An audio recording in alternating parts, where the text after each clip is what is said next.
Hi, I'm Steve Materkowski, Rocky Mountain Regional Director for the International Combat Aikido Federation, as well as an instructor for options for personal security with Andy Stanford. Today what we're going to go over is just a few weapons disarms using the long gun. Today we're going to be using a Rings blue gun on the M4 platform to demonstrate this. So we're going to demonstrate two different disarms, and there's lots of different disarms depending on the position of the adversary. We're going to do one based on muzzle being held at head level, and another one, the muzzle being held at chest level. One thing to say about weapons disarms is, the most important thing is that you've got to be close enough to actually reach the weapon. You're not going to want to try and gain a lot of space for a weapons disarm. The other thing is typically you're going to want to take the adversary's mind off of what they're doing. You're going to hit them with some sort of a question, something to get their brain engaged before you actually go for the weapons disarm. So we'll start with muzzle held at eye level. From here I might say something just to distract the opponent. Hey, what do you want? Anything to engage his brain. At that point, here I'm going to drop my center of gravity. I'm going to go below the muzzle as I bring the hands up.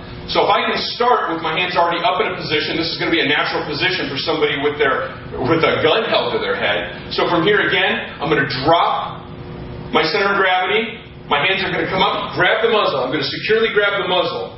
Get it off my body at that point. I'm going to come down, slap down on the stock, breaking his firing grip, getting a hold of the butt, and then with a push-pull motion, slam the front sight or the muzzle right into his face. So one more time from here, I'm going to distract him. Hey, what do you want, bud? Up, down, grab and slam, and back into his face with the muzzle or the front sight. Alright, the second disarm we're going to do is with the firearm held at about chest level or approximately there. What we're going to do this time is, because we won't have time to get below the muzzle level, we're going to move laterally. And in this case, as we step off line, we're also going to push the muzzle off our center line. It's kind of a fail-safe. We're moving in one direction, pushing the muzzle in another. At this point, I'm going to get a good grip with both hands on the firearm. I'm going to take the hand closest to him, I'm going to slap it down and grab the buttstock.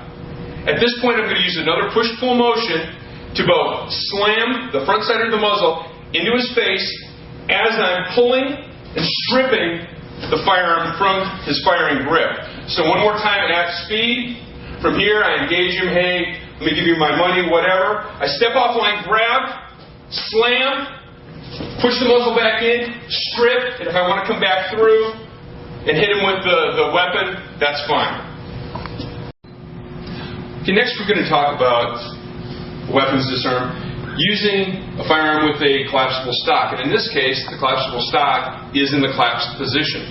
The same basic concepts are going to still be in play here. We need to get that muzzle off our center line and take control of the weapon. But in this case, we don't have the luxury of having that buttstock as a leverage point. So what we're going to do is, and we'll demonstrate this one basically from a chest level position, is again, I'm going to move laterally. I'm going to engage him first. Hey, let me give you my wallet, whatever.